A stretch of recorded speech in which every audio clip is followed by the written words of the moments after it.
Hi everyone, delonewolf here and welcome back for some more EVE Online. Welcome back also to JITA, the largest trade hub in EVE Online, the Wall Street of EVE Online, where a lot of trading happens. Because in today's video, I want to take a little bit of a look at the market, specifically the impact of the shortage phase, the mineral squeeze, you could say, on some of the ship markets. Then I also want to take a little look at some of my trades. I've actually been unloading some stuff. And then we'll see where we go from there. But let us get started with that Tick 1 ship market. We'll start with maybe the cruisers, like the smallest of the bunch, where I do think that we can expect an impact. And of course the standard cruisers are the ones that we're talking about for Tick 1. And you can very clearly see the impact here. Since January, the price has increased from around 6.25 million to around 10 million, excuse me, for the arbitrator. So that's an increase of about a third of the price or something like that. The trend across the board here is the augurer that was going for 5 million at the start of the year. Here, even in February, went down to 4 million ISK and is now selling for almost 10 million ISK. That's more than double the price all of a sudden. The Mauler, a little bit more timid, but clearly that same trend here, January, February, where we got all of the changes to resources, the announcements of resources. And one of the goals, of course, is to make loss more meaningful. Now for a cruiser, right, 10 million or 5 million, that's not that big of a difference. But of course, the larger we go into ships, the more impactful all of this is going to be. A Blackbird, for instance, also had a dip in December to 4.8 million ISK and is now going for 9.5 million. A nice doubling as well. The Caracal shot up very quickly here in February and is now staying at 11 million ISK. MOA, same trend. Osprey also up, although not as much as some of the others. In the Galente ships, the Celestis hesitating a little bit. The Executor very clearly up to 10 million right here, late February. One big moonshot from 6 million up to 10 million. And we're just starting to trade around this range now. Thorax looking for new highs up to 12.5 million. Probably this last little bump here because it is a brawler ship. It has those traits where it can have extra damage to hybrid turrets. That means that you can make it really a brawler, and with Tick 2 guns, it can take full advantage of that 15% increased damage for the Tick 2 ammo. And then we get the Vexor that, you know, also has this massive increase all of a sudden from 8 to 11 million. So it's not that big, but just in a matter of days, it went up by that much. Started to trade here in that same range. I think the main reason for this is great PvE platform, also a drone platform. So right away, the interest in this ship has always been a little bit higher. I think you can also see that on the trade numbers. And now at the tail end, a little bump up to 12 million now, making it a 50% increase compared to the 8 million we started off. Probably because it can also be fit as a brawler ship. Does it have the bonuses? Let's take a look. Yeah, it actually has a bonus to medium hybrid turret. So you can go crazy drone damage with hybrids. Have a micro drive to try and close the distance. Web and a scram, something like that is absolutely possible. And then you've got a brawling Vexor that can also take advantage of that buff. So the trend here is clear. We'll also take a quick look at some Tick 1 Battlecruisers to see what's happening here. Harbinger, for instance, very same trend, starts at less than 40 million. 40 million on average, is now going for 70 million. It is very noticeable that the latest batch of Battlecruiser, I'm not sure what to call them, but they're the ones that use the battleship size weapons, are up a lot more here, from 60 million up to 90 million ISK now for an Oracle. That is definitely a little bit more expensive. On the Caldari side, you get the Drake, another PvE platform that shot up in February straight from the 35 million to 50 million range. The Ferox a little bit more hesitant or more volatile all of a sudden as well, up to 60 million. And then you've got the Naga here, that's up to 80 million ISK. On the Galente side, we've got the Brutix, very nice increase, 30 million here, 30 million here in mid-December, and now it's going for 60 million ISK, double the money. Myrmidon, also a PvE platform. Here you can very clearly see that the PvE platforms like drone ships have had a very sudden increase in price. We've been able to trade in that 60 million range for quite a little bit. And then we've got Talos, which of course is also potentially a very nice brawling ship. Starts off at like 50 million here in November and is now going for 95 million ISK. Yeah, that's up a lot in price. Finally, we'll also take a look at some of these battleships. Here, for instance, we've got the Abaddon.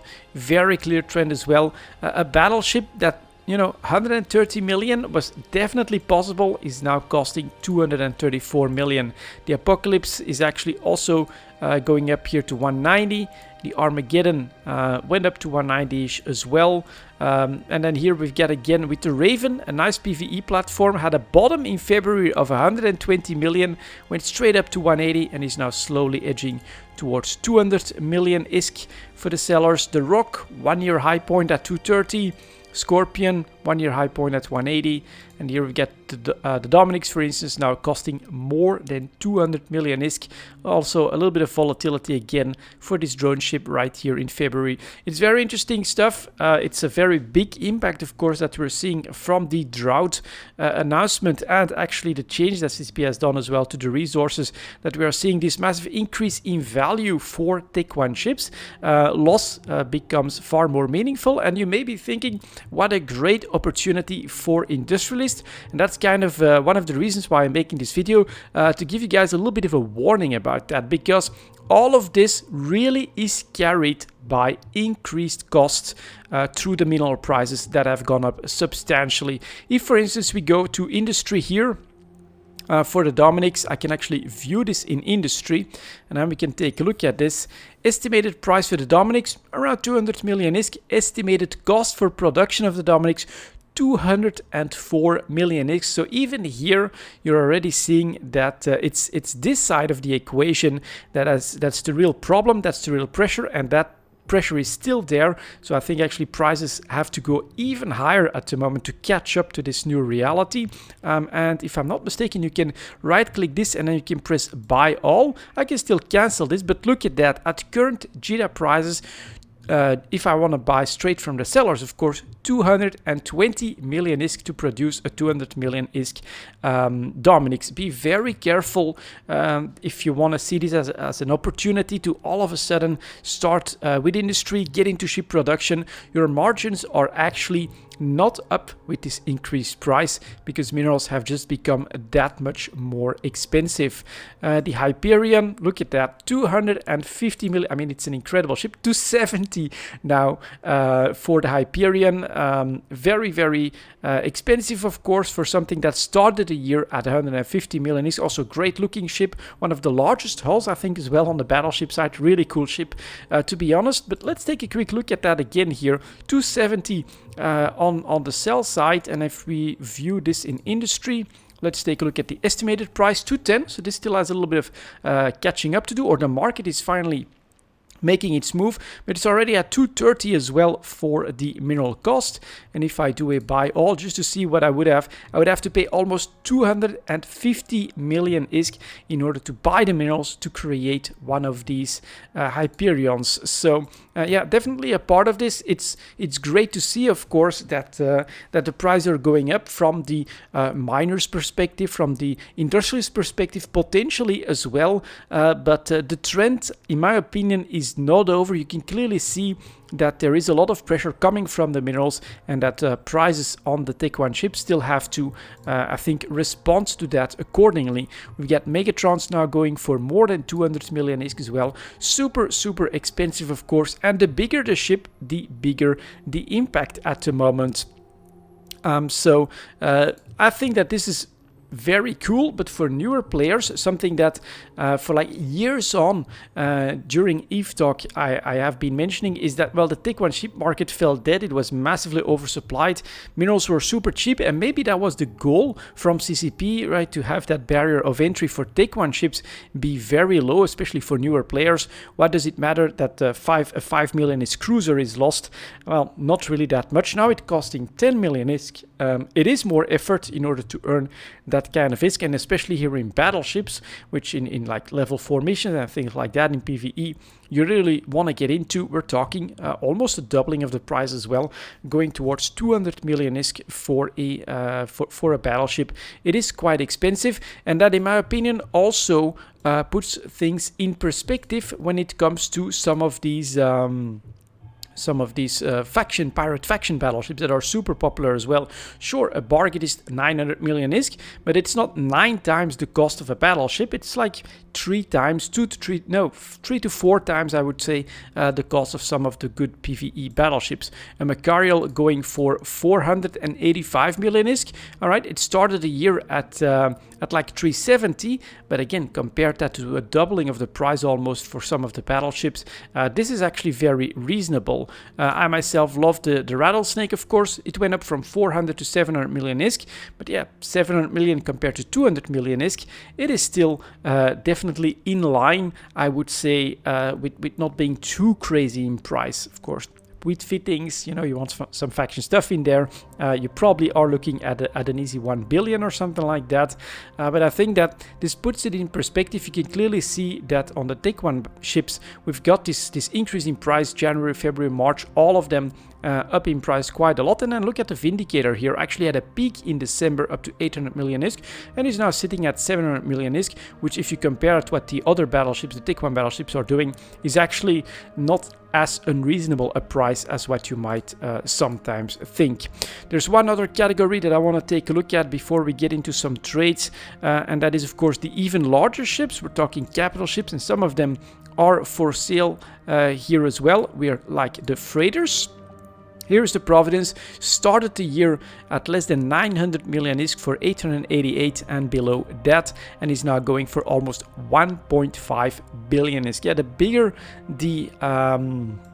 the ship, the bigger the impact of the minerals, and also the more consistent you can see the impact for the price increases as well. It was just unstoppable here in February, with the bottom at 1 billion, but now going up to 1.5 billion. And personally, I think that we are not done yet, as I've explained it before.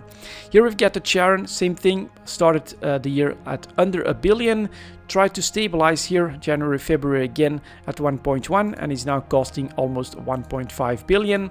For the Obelisk, which is what I have and tend to fly, it's 1.4 billion, started also at 800, and then the Fenrir started at, well, 900 million ISK, and still the least expensive one, but 1.3 billion as well.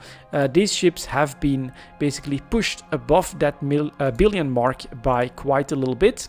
And then finally, I can also take a look at the Orca, which I think with the latest patch and potentially all of the ganking and things like that can happen, these are bound to, I think, see more demand as well. But look at this Orca chart. Starts at 600 million ISK, sees one spike up to 800, goes all the way to February, back down to 600 million, and then, of course, the drought season is announced by CCP. The changes are coming to the game, and that rapid increase in price in 2 months' time from 600 to 900 million ISK. Almost one is for sale for a little bit less than that, but quite a few, most of them in fact, are for sale above 900 million ISK. That is, 50% increase in like 2 months' time. That is very, very substantial. We are seeing some hesitation in all of these capital ships at the end here, a little bit of a pullback. I think the main reason for that is the Tritanium chart. Let's see if I can quickly find that. Minerals, Tritanium, you can see that very same pattern here, a spike up to 10 ISK on the announcement and on the nerf in nullsec, and then now we get a little bit of a pullback, but it's still gonna sit at 9 ISK for the sellers very easily, 9.3, 8.8 ISK for the buyers. Very expensive Tritanium, and the larger the ship, the more Tritanium, and so you get this mirror of what's happening here that is showing through. But yeah, as I said, bad news is not over. Even Megasite is now reaching a 1-year high. Zydrine, very clear increase as well from 450 to 650. No sign of any stopping here. Some of the others are just holding on. Pyrite, Mexilon, for instance, because they can still be mined from moon mining, but at high points as well. We've probably got one exception here. Isogen is struggling to stay above 20, but look at it compared to the rest of the year. Noxium here, also one exception, going down to 300, but already bouncing back from that. It's a very interesting time, I would say, in the market, but look out if you're seeing this as an incredible opportunity to start industry. Those margins are still very, very thin. In fact, right now, you're probably losing a lot of ISK unless you've bought your minerals in these good old times of like last year. Next up, let's take a look at some of my trades. I'll quickly reset the window just so that we get to that point. As you guys know, I have been buying some Tech 2 ships, for instance, Cerberus for 195, and well, we were going up to 265 million ISK, so I tried to sell mine for 259. Very aggressive, but I want to get my trade in. I don't want to have to release too much, and that's already been sold. So there we go, another, probably after all the fees, another easy 55-ish million ISK, I think, in profit right there. Basilisk, I'm trying to sell. Someone is already undercutting me, but I'm trying to sell at 229. Here again, look at that Tech 2 chart. These are also going up in price here because of the change. I think their innate resistances that are so much higher have that much more value, and we were actually at bottom prices when I bought these as well. So these are up to 230 million, trying to cash out on that, quite a bit of profit. Hypersynaptic fibers are going up, so some PI materials as well, and advanced move materials. I'm trying to get those to work. Let's see if they're still, actually they already sold. Okay, awesome. I can actually move everything except for my Basilisk into the trades made category. So all of these, right, hypersynaptic fibers, bought for less than 9k, sold for just below 15,000. Photonics, bought for less than 15,000 and sold for 19,000. Not too big in volumes, probably 50 million-ish per trade on the investment side, but it is working well, and I absolutely do love the fact that you can make ISK this way in EVE Online, of course. So that is the trades made. There's one more thing that I want to do here. That's this one. Look at that Legion. Sure, it has been nerfed, but has it been nerfed to the point where it's being dumped with 141 million on sale price, 130, and that's one buyer that's buying 23 of them? That feels rather risky, but I do want one Legion myself as close to 130 as possible on this downtrend. It just feels too sharp to not have a comeback here. In fact, the average price a couple of days ago was very close to 130 million, so that does mean that people are dumping to these buyers as well, and that gives me a chance to take a look at what it would cost here in JITA and in the player-owned trade hubs, because that now sees a higher minimum tax that they have to put in. So if I want to put up a buy order, I'm actually going to go aggressive here again. I really want to have at least an opportunity to cash on that trade, so I'm planning to go for 135 million ISK, which is going to cost me almost 105 million ISK in broker's fees here in JITA. And then we'll be heading to the perimeter trade tower. Let's set the destination there and let's undock, and I will actually try to do that trade there, see what kind of a difference it makes to move one system and to put up your buy order there. In the meantime, as we undock, we should start to see, I hope it works. That's pretty low. There we go. JITA, that's the background, and look at that, it is starting to form up. Huge increase to the size of JITA. I wonder what it's gonna do when you want to orbit this, but look at that. That's one big superstructure, a massive station. Looks very cool in my book, and yeah, that is constantly being updated. But we're heading to perimeter where there's a keep star, and that's the place where we want to do that same buy order for 135 million for the Legion. Honestly, that's part of the reason why I make EVE Talk. I make EVE Talk because I enjoy it, of course. A lot of people find it very interesting, and me, sometimes I find these crazy charts where I say, you know what, I really should make a move on this. Try to make, like, even if it's 20-30 million ISK in profit on a single trade, for me that's absolutely worth it and part of the fun in EVE Online. I don't go out here and like buy 50 or 23 Legions, anything like that. I don't do massive trades with have my wallet or anything like that, but there's some small trades here and there, just all a part of the fun. So let's dock at this keep star, And then let's see what this does if we want to do the same thing. So we want to buy the Legion. I want to place a buy order, and I want to buy it for 135. And look at that, 1.35 million. It has become more expensive, of course. I want to buy one.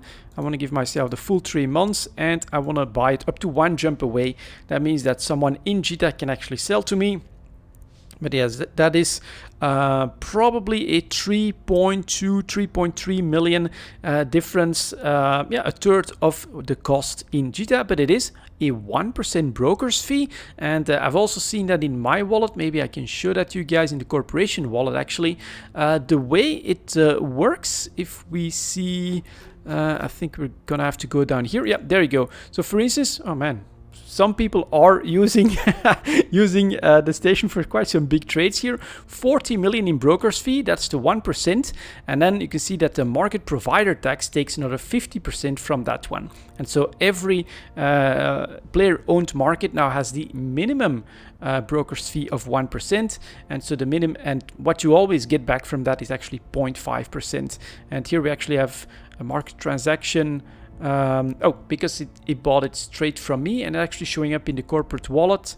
Not sure why, but okay, that is fine.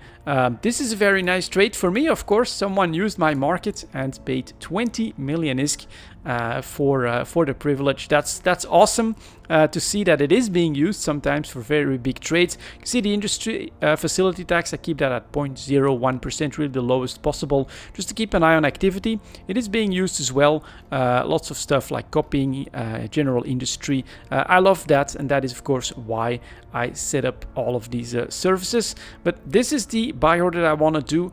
Especially for bigger buy orders, it is worth it to go to 1 jump into perimeter, in my opinion, in order to put that down. Here, we're saving like 3 million ISK pretty easily just for that little bit of effort. So we will press buy on. Hold on, I'm going to take a quick look at this. Yeah, it's still a 23 here, so nobody. I'm going to go aggressive with this. 135 million, and the cost is a lot less all of a sudden. So there we go. Hopefully all of these trades. Oh, and I should actually go like this and put that in my want to buy list, of course. So Legion in ships, add to market quick bar, and then here I want to edit that for buy price of 135, and then I'm putting this in the trying to buy tab. I'm still trying to buy a Guardian as well for 184. Unfortunately, that never materialized, although I think I had the timing right. I was trying to buy this right here on that dip, and it was the highest buy price at that point. Unfortunately, yeah, by now the Tech 2 ship market has moved quite a lot. I'm gonna keep it there. Who knows, if we do see a crash, I might be able to grab it. Otherwise, it'll just disappear on its own. And yeah, again, trades made. Cerberus trade, that's actually 1, 2, and here the third spike. I've been able to make a trade probably 30-40 million on average on each of those very consistently. And then yeah, Tech 2 ships, definitely what I'm looking into. Tech 3 ships, I want to start taking those risks because some of these charts are kind of crazy. Look at the Legion chart. I mean, this is pretty nuts, and those two opportunities at 190 million. Would have loved to have a cheap one there. You've got the Loki that has that very weird situation where it went up to 350 million ISK all of a sudden. What the hell? Proteus is actually high, and the Tengu is actually coming back down from another spike as well. But this one, yeah, I had to make a move on that. Couldn't let that go. Let's hope it triggers. As always, I'll keep you guys up to date when something happens. Oh, and I actually have to get back because I still have some exploration stuff that needs to be deposited and sold in JITA. So I'm on my way there. That's it for this video. A bit of a market update. Thank you very much for watching. And as always, I'll see you guys next time.